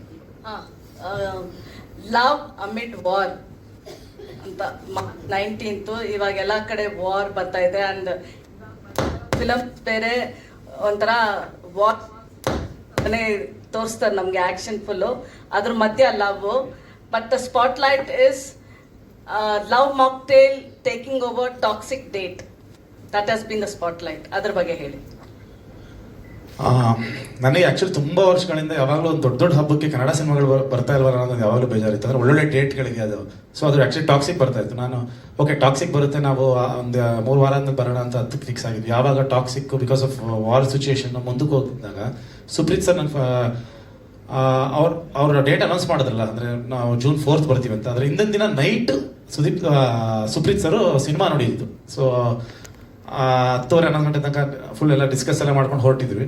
ಅವಾಗ ಅವ್ರಂದ್ರು, ಅವ್ರಿಗೆ ಸಿನಿಮಾ ನೋಡಿದ್ಮೇಲೆ ಕಾನ್ಫಿಡೆನ್ಸ್ ಬಂದಿದ್ದು, ಇಲ್ಲ ಸರ್ ಬರ್ಬೋದು, ಬರೋಣ ಸರ್, ನಾವು ಬರೋಣ, ನಮ್ಮ ಸಿನಿಮಾ ಚೆನ್ನಾಗಿ ಬರೋಣ ಅಂತ. ಸೊ ಸರಿ ಸರ್ ಬರೋಣ, ಯಾಕಂದರೆ ನೀವು ಹೇಳಿದ್ರಿ ವಾರು ಯುದ್ಧ ಅಂದರೆ ಆ ಫಿಲಮಲ್ಲೆಲ್ಲ ಈಗೆಲ್ಲ ಗನ್ನು ಶೂಟು ಫೈಟು ಜಾಸ್ತಿ ಇದೆ ಅಂತ. ಯುಗಾದಿ ಹಬ್ಬ ವೆಜ್ ಮಾಡೋದು ನಾವು, ಅದಕ್ಕೋಸ್ಕರ ಲವ್ ಮಾಕ್ಟೇಲ್ ತೊಗೊಂಬರ್ತಾರೆ ನಾವು ಬರೋಣ. ಒಂದು ಪ್ರೀತಿ ಆ ಥರ ಏನು ಬಡದಾಟ ರಕ್ತ ಏನು ಕಾಣಿಸಲ್ಲ ನಿಮಗೆ. ಅಂದರೆ ಇಡೀ ಸಿನಿಮಾದಲ್ಲಿ ನೀವು ನಂಬಲ್ಲ, ಇಡೀ ಸಿನಿಮಾದಲ್ಲಿ ಎಲ್ಲೂ ಸ್ಮೋಕಿಂಗ್ ಕಾರ್ಡ್ ಇಲ್ಲ ಈ ಸಿನಿಮಾದಲ್ಲಿ. ಇನ್ಫ್ಯಾಕ್ಟ್ ಸ್ಟಾರ್ಟಿಂಗ್ ಬರುತ್ತೆ ಗೊತ್ತಾ ನಿಮಗೆ, 1-1.5 ನಿಮಿಷದ ಸ್ಮೋಕಿಂಗ್ ಕಾರ್ಡ್ಗಳು ಜನರು ಎಲ್ಲ ಸಿನಿಮಾದಲ್ಲೂ ಆ ಸ್ಮೋಕಿಂಗ್ ಕಾರ್ಡ್ ಹಾಕಿಲ್ಲ ನಮ್ಮ ಸಿನಿಮಾಗೆ. ಇನ್ಫ್ಯಾಕ್ಟ್ 3 ಸಿನಿಮಾದಲ್ಲೂ love mocktail 1, love mocktail 2, love mocktail 3 3 ಸಿನಿಮಾದಲ್ಲಿ ಒಂದೇ ಒಂದು ಸ್ಮೋಕಿಂಗ್ ಕಾರ್ಡ್ ಇಲ್ಲ, ಒಂದೇ ಒಂದು ಡ್ರಿಂಕಿಂಗ್ ಕಾರ್ಡ್ ಇಲ್ಲ. ಆ್ಯಂಡ್ ಇದರಲ್ಲಿ ಬ್ರೇಕಪ್ಗಳಾಗಿದೆ, ಹೆಂಡತಿ ತೀರೋಗಿದ್ದಾಳೆ, ಎಲ್ಲ ಥರ ನೋವುಗಳು ಅನುಭವಿಸಿದ್ದಾನೆ, ಕಾಲೇಜಲ್ಲಿ ಮಜಾನೂ ಮಾಡಿದ್ದಾನೆ, ಸ್ಕೂಲಲ್ಲೂ ಲೈನ್ ನೋಡಿದ್ದಾನೆ, ಮಜಾ ಮಾಡಿದ್ದಾನೆ. ಬಟ್ ಈ ಥರದ್ದು ಯಾವುದೂ ತೋರಿಸಿಲ್ಲ. ಇನ್ಫ್ಯಾಕ್ಟ್ ಇದೊಂಥರ ಕೂಡ್ಕೊಂಡು ಬಂದಿದೆ ಅಂತಾನೆ ಹೇಳ್ಬೋದು ನಮಗೆ. ಯಾಕಂದ್ರೆ ಏಪ್ರಿಲ್ 10th ಅಲ್ಲಿ ಇದ್ವಿ ಅಂಡ್ ಕಾಂಟೆಂಟ್ಗಳು ಬಿಡ್ತಾ ಇದ್ವಿ ರೆಡಿ, ಅಂದ್ರೆ ಇದು ಕೂಡ್ಕೊಂಡೇ ಬರಬೇಕು. ಯಾಕಂದ್ರೆ ನಮ್ಮ ಸಿನಿಮಾ ಎಲ್ಲೋ ತುಂಬಾ ದೂರ ಇದ್ದು ನಮ್ಮ ಸ್ಟಫ್ ರೆಡಿ ಇಲ್ಲ, ಕಾಂಟೆಂಟ್ ರೆಡಿ ಇಲ್ಲ ಅಂದ್ರೆ ಬರೋಕ್ಕಾಗಲ್ಲ. ಇದೆಲ್ಲೋ ನಮಗೆ ಕೂಡ್ಕೊಂಡು ಬಂತು. ಅಂಡ್ ಆಫ್ಕೋರ್ಸ್ ಸುಪ್ರೀತ್ ಸರ್ನ ಜೊತೆ ಡಿಸ್ಕಸ್ ಮಾಡಿದಾಗ ಇಟ್ಸ್ ಅ ಫ್ಯಾಂಟಾಸ್ಟಿಕ್ ಡೇಟ್, ರಜಾ ಇರುತ್ತೆ, 4-5 ದಿನ ರಜಾ ಇರುತ್ತೆ, ಒಳ್ಳೆ ಡೇಟ್ ಅಂತಾನೆ ಬಂದಿದ್ದು. ಅದರ್ವೈಸ್ ಏಪ್ರಿಲ್ 10th ರೆಡಿ ಇದ್ವಿ, ಒಂದ್ ಸ್ವಲ್ಪ ಮುಂದಕ್ಕೆ ಹಾಕೊಂಡು. ಆಕ್ಚುಲಿ ನಾನು ಡಿಸೆಂಬರ್ 25ಗೆ ರೆಡಿ ಇದ್ದೆ. ಅಕಸ್ಮಾತ್ ಏನಾದ್ರು ನಮಗೆ ಅವಾಗ ಮಾರ್ಕ್ ಬರುತ್ತೋ ಬರಲ್ವೋ ಅನ್ನೋದಂತ ಎಲ್ಲ ಮಾತಾಡ್ತಾ ಇದ್ದಲ್ಲ. ಅಕಸ್ಮಾತ್ ಬರಲಿಲ್ಲ ಅಂದ್ರೆ ಆ ಡೇಟ್ಗೆ ಬಂದ್ಬಿಡೋಣ ಅಂತ ರೆಡಿ ಮಾಡ್ತಾ ಇದ್ದೆ. ಬಟ್ ಯಾವಾಗ ಅವ್ರು ಬಂದರು ಆಮೇಲೆ January 23rd ಅನ್ಕೊಂಡ್ವಿ. ಅವಾಗ ಲ್ಯಾಂಡ್ ಲಾರ್ಡ್ ಅನೌನ್ಸ್ ಮಾಡಿದ್ರು. ಸೊ ನನಗೇನಂದ್ರೆ ಕನ್ನಡ ಸಿನಿಮಾ ಜೊತೆ ಕ್ಲಾಶ್ ಆಗೋದು ಬೇಡ, ಒಂದು ಸೋಲೋ ಕನ್ನಡ ರಿಲೀಸ್ ಆಗಬೇಕು ಅನ್ನೋದೊಂದು ಪ್ಲಾನ್ ಇತ್ತು. Yeah good. In one way ಏನಂದ್ರೆ ಖುಷಿ ಆಗ್ತಾ ಇರೋದು ಅಂದ್ರೆ ನಮ್ಮ KVN ಪ್ರೊಡಕ್ಷನ್ ಇದು ಡಿಸ್ಟ್ರಿಬ್ಯೂಟ್ ಮಾಡ್ತಾ ಇದ್ದಾರೆ ಅಂತ. Because all over India, like it's a name running all over India for various reasons, but still it's making its presence in Karnataka with distributing Love Mocktail ಅಂತ ಹೇಳ್ಬೋದು. Thank you Supreeth sir. That's what we wanted to tell you, Supreet, that you are there. KVN is here, okay? Okay, ಅಂದ್ರೆ ನನ್ಗೆ ಇನ್ನೊಂದು ಖುಷಿ ವಿಚಾರ ಅಂದ್ರೆ as a couple you have become a role model and collaborating for a film. ಅದ್ರ ಬಗ್ಗೆ ನನ್ if you can share how is it possible today ಅಂತ. ಆಕ್ಚುಲಿ ಶ್ವೇತಾ ಅವರು ಕೇಳ್ತಾ ಇದ್ರಂತೆ ಮಿಲನ್ ಅವ್ರಿಗೆ, ಏನ್ ಕೇಳ್ತಿರ್ಬೇಕು, ಹೆಂಗ್ ಕೆಲಸ ಮಾಡ್ತೀರಾ ಹಿಂಗೆ ಸೆಟ್ ಸಾಧ್ಯನೇ ಇಲ್ಲ, ಚಾನ್ಸೇ ಇಲ್ಲ, ದಿಸ್ ಇಸ್ ಅನ್ಬಿಲೀವೇಬಲ್ ಅಂತ ಹೇಳೋರು. ಯಾಕಂದ್ರೆ ಶ್ರೀ ಸರ್ ಹೇಳ್ದಂಗೆ ಅನಿಯನ್ ಮೋಡಲಿ ಯಾವ್ದೋ ಒಂದ್ಸಲ ಟೀ ತಂದ ಟೀ ತಗೊಳೋದಂತ ಅಂದ್ಬಿಟ್ಟಿರ್ತೀನಿ, ಏನ್ ಟೀ ಕೊಡೋಕ್ಕೂ ಬಿಡಲ್ಲ, ಇದು ಯಾವ ತರ ಗಂಡ ಅಂತ ಅವ್ರು ಅನ್ಕೊಂಡಿರ್ತಾರೆ ಶ್ವೇತಾ ಅವರು. ಅಂದ್ರೆ ತುಂಬಾ ಜನ ಈ ಕ್ವೆಶನ್ ಕೇಳ್ತಾರೆ, ಬಟ್ ಬಹುಶಃ ನಮ್ಮ ಜೊತೆ ಕೆಲಸ ಮಾಡಿರೋರ್ಗೆ ಗೊತ್ತಿರುತ್ತೆ ಹೆಂಗ್ ವರ್ಕ್ ಆಗ್ತಾ ಇದೆ ಅಂತ. ಅದನ್ನ ಎಕ್ಸ್ಪ್ಲೈನ್ ಮಾಡಕ್ಕಾಗಲ್ಲ. ಅಂದ್ರೆ ಅದೇ ಮಾರ್ನಿಂಗ್ 9 to 6 ಕಾಲ್ ಶೀಟ್ ಅಲ್ಲಿ ಗಂಡ ಹೆಂಡ್ತಿ ಅನ್ನೋದು ಮರೆತು ಸ್ವಲ್ಪ ಗಲಾಟೆಗಳೆಲ್ಲ ಆಗುತ್ತೆ. ಆಮೇಲೆ 6 ಆದ್ಮೇಲೆ ಬ್ಯಾಲೆನ್ಸ್ ಮಾಡ್ಕೊಂಡ್ಬಿಡ್ತೀವಿ. ನಮ್ಗೆ ಗೊತ್ತು ನಾವು ಫುಲ್ ಸೈಲೆಂಟ್ ಆಗಬೇಕು, ಸೈಲೆಂಟ್ ಆಗಿ ಇವ್ರು ಏನಾದ್ರು ರೈಟ್ ಮಾ. But Krishna, I don't know, I asking questions after question, but ನೀವು ಡೈರೆಕ್ಷನ್ ಮಾಡಕ್ ಗೊತ್ತೇ ಆಗಲ್ಲ. ಹೇಗ್ ಯಾವಾಗ ಡೈರೆಕ್ಟ್ ಮಾಡಿರ್ತೀರ, ಯಾವಾಗ ಕಂಪ್ಲೀಟ್ ಮಾಡಿರ್ತೀರ ಫಿಲಮ್ ಅಂತ? ಅಲ್ಲ ಇಲ್ಲ ಸೆಟ್ ಅಲ್ಲಿ ಇರೋರ್ಗೆಲ್ಲ ತುಂಬಾ ಚೆನ್ನಾಗಿ ಗೊತ್ತಾಗುತ್ತೆ. Krishna's presence is felt. ನಮ್ಮ ಶೂಟಿಂಗ್ ಸೆಟ್ ಅಲ್ಲಿ ಇರೋರ್ಗೆಲ್ಲ ಕೃಷ್ಣ ಸೈಲೆಂಟ್ ಆಗಿ ಡೈರೆಕ್ಟ್ ಮಾಡಲ್ಲ, ತುಂಬಾ ಚೆನ್ನಾಗಿ ಗೊತ್ತಾಗುತ್ತೆ ಕೃಷ್ಣ ಡೈರೆಕ್ಟ್ ಮಾಡ್ತಾ ಇದ್ದಾರೆ ಅಂತ. ಬಿಕಾಸ್ ನಾವು ಯಾರಾದ್ರೂ ಒಬ್ರು ಶೆಡ್ಯೂಲ್ಗೆ ಹೋಗ್ಬೇಕು ಅಂದ್ರೆ ಗೊತ್ತಾಗ್ಬಿಟ್ಟಿರುತ್ತೆ. But Krishna completed the film in 25 days ಅಂದ್ರೆ it's something again an example ಅಂತ ಅನ್ಕೋಬಹುದು. ಅಲ್ಲ, ಅದು ನೀವು 25 days ಅಲ್ಲಿ ಅಂದ್ರೆ ನಮ್ಮ ಪ್ರೊಡ್ಯೂಸರ್ ಯಾಕೆ ಅರ್ಜಿ ದಿನ ತಗೊಂಡ್ರಿ ಅಂತ ಬೇರೆ ಕೇಳಿದ್ರು. ಯಾಕಂದ್ರೆ ನನ್ನ ಜೊತೆ ಅಭ್ಯಾಸ ಆಗಿ ಇನ್ನೂ ಬೇಗ ಮಾಡ್ಬೋದಲ್ಲ ಅಂತ ಹಂಗ್ ಶಿಫ್ಟ್ ಆಗ್ಬಿಟ್ಟಿದ್ರು ಅವರು. Anyway, all the best and sure this the complete circle ಅಂತ ಹೇಳ್ಬೋದು with 3, but we want more of love from you both. ಖಂಡಿತವಾಗ್ಲೂ. ಬಟ್ ನನ್ನ ಕಡೆಯಿಂದ ಅಂತೂ ಒಂದು ಪ್ರಾಮಿಸ್ ಇರುತ್ತೆ, Love mocktail 3 will be one of the best films of this year ಅನ್ನೋದು promise ಅಂತೂ ಡೆಫಿನೆಟ್ಲಿ ಕೊಡ್ತೀನಿ.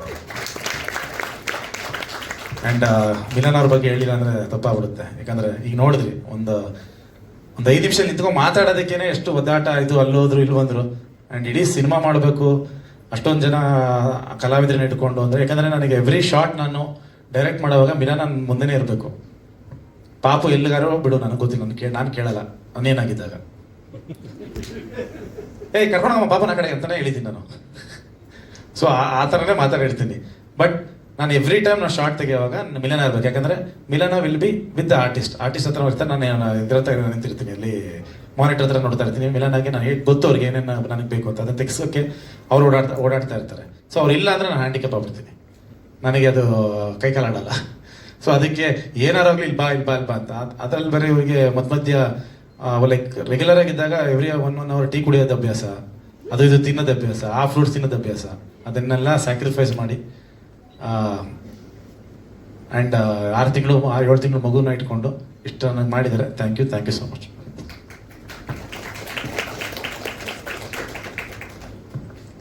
ಸೊ ಫಸ್ಟ್ ನಮ್ಮ ತಂಡದಿಂದಾನೇ ಶುರು ಮಾಡ್ತೀನಿ.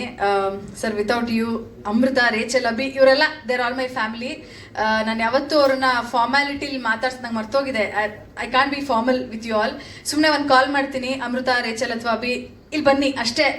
ಅವ್ರು ಬಹುಶಃ ನಾನು ಕೇಳೋದು ಇಲ್ಲ ಏನು ಅಂತ, ಆ ಥರ ಒಂದು ರಿಲೇಷನ್ಶಿಪ್ ಇದೆ ನನಗೆ ಅವ್ರಗಳ ಜೊತೆ. ಆ್ಯಂಡ್ ಕೃಷ್ಣ ಟ್ರೇಲರ್ ತೋರಿಸ್ತಾ ಇದ್ರು. ಇನ್ಫ್ಯಾಕ್ಟ್ ನಾವು ಇಂಟರ್ವ್ಯೂಸ್ ಕೊಡಬೇಕಾದ್ರೆ ಕೆಲವರು ಎಮೋಷ್ನಲ್ ಆದ್ರು ಅದನ್ನ ನೋಡಿ ನನಗೆ ಹೌದಾ ಇಟ್ಸ್ ಜಸ್ಟ್ ರೀಕ್ಯಾಪ್ ಎಮೋಷ್ನಲ್ ಆಗಂಥದ್ದು ಏನಿದೆ ಇದರಲ್ಲಿ ಅಂತ ನಾನು ಆ್ಯಕ್ಚುಲಿ ಅನ್ಕೊಂಡೆ. ಬಟ್ ನೆನ್ನೆ DTSಗೆ ಚೆಕ್ ಮಾಡಕ್ಕೆ ಹೋದ್ವಿ ಟ್ರೇಲರ್ನ. ನೋಡ್ತಾ ಆ್ಯಕ್ಚುಲಿ ನಾನು ಅತ್ತೆ ಲಿಟ್ರಲಿ, ಬಿಕಾಸ್ ಕೃಷ್ಣ ಹೇಳ್ತಾರೆ ಇದು ಕೊನೆಯ ಅಧ್ಯಾಯ, ಅಂದರೆ ನಾನು ನಿಮಗೆ ಹೇಳ್ತಾ ಇರೋ ಕೊನೆಯ ಅಧ್ಯಾಯ ಅಂತ. ಅಂದರೆ ಬಹಳಷ್ಟು, ಅಂದರೆ ನಮ್ಮ ಜೀವನದಲ್ಲಿ ಬಹಳಷ್ಟು ನಾನು ಬಹಳಷ್ಟು ಜನರಿಗೆ, ಬಹಳಷ್ಟು ಸನ್ನಿವೇಶಗಳಿಗೆ ಈ ಸಿನಿಮಾದ ಮೂಲಕ ಅಟ್ಯಾಚ್ ಆಗಿದ್ದೀನಿ. ಅಂದರೆ ನಮ್ಮ ಜೀವನ ಮತ್ತು ಲವ್ ಮಾಕ್ಟೇಲ್ ಒಂಥರ ಜೊತೆಯಾಗಿ ಹೋಗಿದೆ. ಸೊ ನನಗೆ ಸಿಕ್ಕಾಪಟ್ಟೆ ಎಮೋಷ್ನಲ್ ಆಯಿತು. ಆ್ಯಂಡ್ ಕೃಷ್ಣ ಅವ್ರು ಹೇಳಿದ ಯಾವುದೋ ಇಂಟರ್ವ್ಯೂಲ್ ಕೃಷ್ಣ ಹೇಳಿದರು, ನಾನು ನಟನಾಗಿ ಸೋಲಕ್ಕೆ ರೆಡಿ ಇದ್ದೀನಿ, ಬಟ್ ನಿರ್ದೇಶಕನಾಗಿ ನಾನು ಸೋಲಕ್ಕೆ ರೆಡಿ ಇಲ್ಲ ಅಂತ. ಐ ಥಿಂಕ್ ಕೃಷ್ಣ ಅವರು ಈ ಸಿನಿಮಾದಲ್ಲಿ ಗೆಲ್ತಾರೆ. ಈ ಸಿನಿಮಾ 100% ಸೋಲಲ್ಲ. It's a fantastic. ನಾನು ನೋಡಿದ್ದೀನಿ ಸಿನಿಮಾನ. ಇನ್ಫ್ಯಾಕ್ಟ್ ಮೊದಲು 2 ಸಿನಿಮಾಗಳು ನಾನು ನೋಡಿದ್ದೆ. ನಾನು ಯಾವತ್ತೂ ಪ್ರೆಸ್ ಮೀಟಲ್ಲಿ ಈ ಥರ ಓಪನ್ ಆಗಿ ನಮ್ಮ ಸಿನಿಮಾನ ನಾವೇನು ಹೇಳ್ಕೊಳ್ಳೋದು ಅಂತ ಜನರಲಿ ಅನ್ಸುತ್ತೆ, ಹೇಳ್ಕೋಬಾರ್ದು. ಬಟ್ ಈ cinema it's a fantastic film, ನಮಗೆ ಡೌಟೇ ಇಲ್ಲ. ಆ್ಯಂಡ್ ಬಹಳಷ್ಟು ಜನ ಅದೇ 19th ವಿಚಾರವಾಗಿ, ರಿಲೀಸ್ ವಿಚಾರವಾಗಿ ಏನು ಈ ಥರ ಬರ್ತಿದ್ದೀರಾ, ಇಷ್ಟು ಕಾನ್ಫಿಡೆನ್ಸ್ ಆಗಿ ಬರ್ತಿದ್ದೀರಾ. Yes, we are confident. ಸಿನಿಮಾ ಅದ್ಭುತವಾಗಿದೆ. And whole credit goes to Krishna ಹಿಂದೆ ನಾವೆಲ್ಲ ಇದ್ದೀವಿ. ಅಂದರೆ ಬಹಳಷ್ಟು ಜನ ಇದ್ದೀವಿ. ನಾನು ಯಾರನ್ನೂ ನೇಮ್ ಮಾಡಲ್ಲ, ಬಿಕಾಸ್ ಬಹಳಷ್ಟು ಜನ ಇದ್ದೀವಿ. ಅಂದರೆ part 1, part 2, part 3. But Krishna is the sole reason. Because ಅಂದರೆ ಆ ಕ್ಲಾರಿಟಿ, ಆ ವಿಷನ್, ಆ ಕನ್ವಿಕ್ಷನ್, ಅಂದರೆ ಅದು ನನಗೆ ಎಕ್ಸ್ಪ್ಲೈನ್ ಮಾಡೋಕ್ಕಾಗಲ್ಲ. ಬಹುಶಃ ನಾನು ಹೇಳಿದ್ರೆ ಓಕೆ, ನನ್ನ ಗಂಡ ನಾನು ಜಾಸ್ತಿ ಹೇಳ್ತಿದ್ದೀನಿ ಅಂತ ಅನ್ಸುತ್ತೇನೋ. ಬಟ್ ಜೊತೆಯಲ್ಲಿ ಕೆಲಸ ಮಾಡಿರೋರಿಗೆ ಗೊತ್ತಿರುತ್ತೆ. ಆ್ಯಂಡ್ ಪಾರ್ಟ್ 3 ಆ್ಯಕ್ಟರ್ಸ್ ಬಗ್ಗೆ ಮಾತಾಡೋಕ್ಕೆ ಇಷ್ಟ. ಅಂದರೆ ಸಿನಿಮಾ ರಿಲೀಸ್ ಆದಮೇಲೆ ಮಾತಾಡ್ತೀನಿ. ಬಟ್ ಬ್ರೀಫಾಗಿ ಹೇಳಬೇಕು ಅಂದರೆ, ನನಗೆ ಒಬ್ಬ ಆ್ಯಕ್ಟರ್ನ ನೋಡಿ ಹಿಂಗೂ ಆ್ಯಕ್ಟ್ ಮಾಡ್ಬೋದಾ, ಅಥವಾ ನಾನೊಂದಿನ ಈ ರೀತಿ ನಟಿ ಆಗಬೇಕು ಅಂತ ಅನ್ಸಿದ್ದು ದಿಲೀಪ್ ರಾಜ್ ಅವ್ರನ್ನ ನೋಡಿ. Sir, I am a fan. ನಂಗೆ ಬಹಳ ಖುಷಿ ಆಯಿತು ಸರ್ ನಿಮ್ಮ ಜೊತೆ ಕೆಲಸ ಮಾಡಿ. ಅಂದರೆ ಎವ್ರಿ ಶಾರ್ಟ್ ಅವ್ರ ಎವ್ರಿ ಸೀನ್ ತಗೋಬೇಕಾರೆ ನಾನು ಮಿಸ್ಸೇ ಮಾಡ್ತಿರ್ಲಿಲ್ಲ ಆ ಕಡೆ ಹೋಗೋದು. ಆ್ಯಂಡ್ ಶ್ವೇತಾ ಅವರು, ದಿಲೀಪ್ ರಾಜ್ ಅವರು, ದೆ ಲುಕ್ ಫ್ಯಾಂಟಾಸ್ಟಿಕ್ ಆನ್ ಸ್ಕ್ರೀನ್. ಸಖತ್ತಾಗಿ ಬಂದಿದೆ. ನೀವು ಯಾರು ನೋಡಿಲ್ಲ, ಬಟ್ ನಾನು ಸಿನಿಮಾ ನೋಡಿದ್ದೀನಿ. Samruddha, you are a star. Cinema ಆದ್ಮೇಲೆ ಮಾತಾಡ್ತೀನಿ. ಸಮೃದ್ಧನ ಬಗ್ಗೆ ಹೇಳೇ ಇಲ್ಲ. ಆ್ಯಂಡ್ ಹೆಗ್ಲ ಮೇಲೆ ಎತ್ಕೊಂಡು ಕೈಯಲ್ಲಿ ಇಟ್ಕೊಂಡು, ಐ ಥಿಂಕ್ ಕನ್ನಡ ಲ್ಯಾಂಗ್ವೇಜ್ ಅಷ್ಟು ಗ್ರಿಪ್ ಇಲ್ಲ, ಬಟ್ ಸ್ಟಿಲ್ ಅದನ್ನು ಕಲಿತು ಅಷ್ಟು ಚೆನ್ನಾಗಿ ಎಮೋಟ್ ಮಾಡಿ ಅದನ್ನು ಪ್ರತಿದಿನ, ಅಂದರೆ ನಾವು ಮುಂಚೆನೇ ಕಳಿಸ್ಬಿಡ್ತಾ ಇದ್ವಿ ಲೈನ್ಸ್ನ, ಅದನ್ನು ನೀಟಾಗಿ ರಿಹರ್ಸ್ ಮಾಡಿಕೊಂಡು ಆ್ಯಕ್ಟ್ ಮಾಡಿಕೊಂಡು ಅದ್ಭುತವಾಗಿ ಪರ್ಫಾರ್ಮ್ ಮಾಡಿದ್ದಾರೆ. ನಿಮಗೆ ಸಿನಿಮಾ ನೋಡಿದಾಗ ಎಷ್ಟು ಮುದ್ದು ಅನಿಸುತ್ತೆ ಅಂದರೆ, ಐ ಡೋಂಟ್ ನೋ. ಅಂದರೆ ಯೂಶಲಿ ಮಕ್ಕಳು ಸೆಟ್ಟಿಗೆ ಬರಬೇಕಾದ್ರೆ ನಮ್ಗೊಂದು ಟೆನ್ಷನ್ ಇರುತ್ತೆ, ಅಯ್ಯೋ ಹೆಂಗಪ್ಪ ಈ ಮಕ್ಕಳು. ಯಾಕಂದರೆ ಮಕ್ಕಳ ಜೊತೆ ಸೀನ್ಸ್ ಮಾಡ್ಬೇಕಾದ್ರೆ ನಮಗೆಲ್ಲ ತುಂಬ ಟೈರಿಂಗ್ ಆಗಿತ್ತು, ನನಗೆ, ಶ್ರೀಸರ್ಗೆ, ಕೃಷ್ಣ ಅವ್ರಿಗೆಲ್ಲ. ಬಟ್ ಸಮೃದ್ಧ ಥ್ರೂಔಟ್ ದ ಫಿಲ್ಮ್ ಇದ್ದಾಳೆ. ಬಟ್ ಅವಳು ಸೆಟ್ಟಿಗೆ ಬರ್ತಾಳೆ ಅಂದರೆ ನಾವು ಒಂಥರ ಆರಾಮಾಗಿರ್ತಿದ್ವಿ. ಬಿಕಾಸ್ ಅವಳು ನಾವು ಪ್ರಿಪೇರ್ ಆಗಕ್ಕೆ ಲೈನ್ಸ್ ಕೊಡ್ತಾ ಇದ್ವಿ, ಪ್ರಾಕ್ಟೀಸ್ ಮಾಡಿಸ್ತಿದ್ವಿ. ಬಟ್ ಅವ್ರ ಪೇರೆಂಟ್ಸ್ ಕೂಡ ಅಷ್ಟೇ ಡೆಡಿಕೇಶನಲ್ಲಿ ಪ್ರಿಪೇರ್ ಮಾಡ್ತಿದ್ರು, ಅವಳು ಅಷ್ಟೇ ಪ್ರಿಪೇರ್ ಆಗಿ ಬರ್ತಿದ್ಲು. ಫ್ಯಾಂಟಾಸ್ಟಿಕ್ ಸಮೃದ್ಧ, ತುಂಬ ಮುದ್ದಾಗಿ ಮಾಡಿದ್ಯಾ. ಆ್ಯಂಡ್ ನಮ್ಮ ಲವ್ ಮಾಕ್ಟೇಲ್ 3 ಸಿನಿಮಾದ ಇನ್ನೊಬ್ಬ ಸ್ಟಾರ್ ಜಗದೀಶ್, ಅವನು ಅಂದರೆ ಅವನಿಗೆಲ್ಲ ಗೊತ್ತು, ಬಟ್ ಸ್ಟಿಲ್ ಅವನಲ್ಲಿ ಒಂದು ಇನ್ನಸೆನ್ಸ್ ಇದೆ.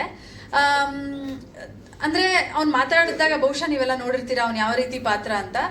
ಅಂದರೆ ಒಬ್ಬ ಆ್ಯಕ್ಟಿಂಗ್ ಬರ್ದಲೇ ಇರೋರನ್ನ ಕರ್ಕೊಂಬಂದು ಆ್ಯಕ್ಟಿಂಗ್ ಮಾಡಿಸೋದು ಒಂದು ಕಡೆ ಆದರೆ, ಅವ್ನಿಗೆ ಆ ಕೆಪಾಸಿಟಿ ಇದೆ, ಅಂದರೆ ಅವ್ನಿಗೆ ಆ ಎನರ್ಜಿ ಇದೆ. ಅವ್ನು ಮಾತಾಡ್ತಿದ್ರೆ ಒಂದು ಖುಷಿ, ಅವ್ನ ಮಾತಾಡಿಸ್ತಿರ್ತೀವಿ ಅವಾಗ ನಾವು ಅದು ಹೇಳು ಇದು ಹೇಳು ಅಂತ.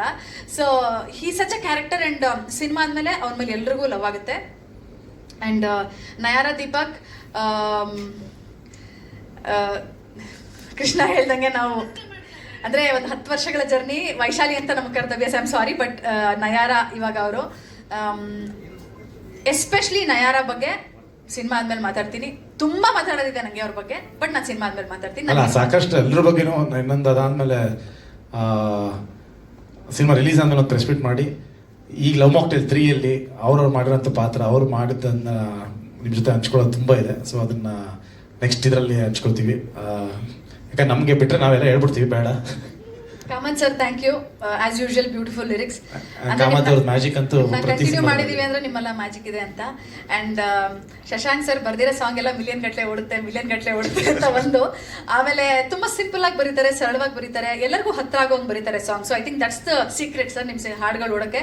ಹಾಗಾಗಿ ಕೃಷ್ಣ ಶಶಾಂಕ್ ಸರ್ ಹತ್ರ ಈ ಸಾಂಗ್ ಬರೆಸ್ಬೇಕು ಅಂತ ಬರ್ಸಿರೋದು. ಆ್ಯಂಡ್ ಅದ್ಭುತವಾಗಿದೆ ಆ song. And Shashank sir is also family, ನಮ್ಮ ಸುತ್ತಮುತ್ತನೇ ಇರ್ತಾರೆ. ಅಲ್ಲ, ಜನರಲಿ ಎಲ್ಲ ಪ್ರೆಸ್ ಮೀಟಲ್ಲೂ ಫ್ಯಾಮಿಲಿ ಅಂದರೆ ಪ್ರೆಸ್ ಅವ್ರಿಗೆ ಅನಿಸ್ತಾ ಇರುತ್ತೆ, ಹೇಳ್ತೀನಿ ಎಲ್ಲ ಫ್ಯಾಮಿಲಿ ಅಂತಾರೆ ಅಂತ, ಬಟ್ ಆ್ಯಕ್ಚುಲಿ ಇಲ್ಲಿ ಫ್ಯಾಮಿಲಿ ಇದೆ. ಯಾಕಂದ್ರೆ ನಮ್ಮ ಜರ್ನಿ ಅಷ್ಟು ವರ್ಷದ್ದು 6-7 ವರ್ಷದ್ದು. ಆ್ಯಂಡ್ ನಾನಂತೂ ಡೆಫಿನೆಟ್ಲಿ ಆ ವ್ಯಕ್ತಿ ಅಲ್ಲ, ಮೊನ್ನೆ ಸಿಕ್ಕಿ ಫ್ರೆಂಡ್ ಆಗಿರೋಲ್ಲ, ನನ್ನ ಫ್ಯಾಮಿಲಿ ಅಂತ ಕರೆಯೋದೇ ಇಲ್ಲ. ನಾನು ಪರ್ಸ್ನಲಿ ಗೊತ್ತಿರೋರಿಗೆ ಗೊತ್ತಿರುತ್ತೆ. So I really mean it when I say it. ಇವರೆಲ್ಲ ನಮ್ಮವರು. ಸೊ ಹಾಗಾಗಿ ನಿಮ್ಮೆಲ್ಲರ ಆಶೀರ್ವಾದ ಇರಲಿ. ಐ ಥಿಂಕ್ ಮೀಡಿಯಾದವ್ರು ಕೂಡ 1 ಆಯಿತು 2 ಆಯಿತು 3ವರೆಗೂ ಬಹಳಷ್ಟು ಜನ ಇಲ್ಲಿ ಟ್ರಾವೆಲ್ ಆಗಿದ್ದೀರಾ, ಬಹಳಷ್ಟು ಸಪೋರ್ಟ್ ಮಾಡಿದ್ದೀರಾ, ಸಿನಿಮಾ ತಲುಪ್ಸಕ್ಕೆ ಸಪೋರ್ಟ್ ಮಾಡಿದ್ದೀರಾ. ನಿಮಗೆಲ್ಲ ಎಷ್ಟು ಥ್ಯಾಂಕ್ಸ್ ಹೇಳಿದ್ರು ಸಾಕಾಗಲ್ಲ. ನಮ್ಮ 3ನೇ ಅಧ್ಯಾಯ, ಕೊನೆಯ ಅಧ್ಯಾಯನ ನೀವೆಲ್ಲ ನೋಡಿ ನಮ್ಗೆ ಆಶೀರ್ವಾದ ಮಾಡಿ. ನಿಮ್ಮೆಲ್ಲರ ಆಶೀರ್ವಾದ ನಮ್ಮ ಮೇಲೆ ಇರಲಿ. Thank you so much. Thank you.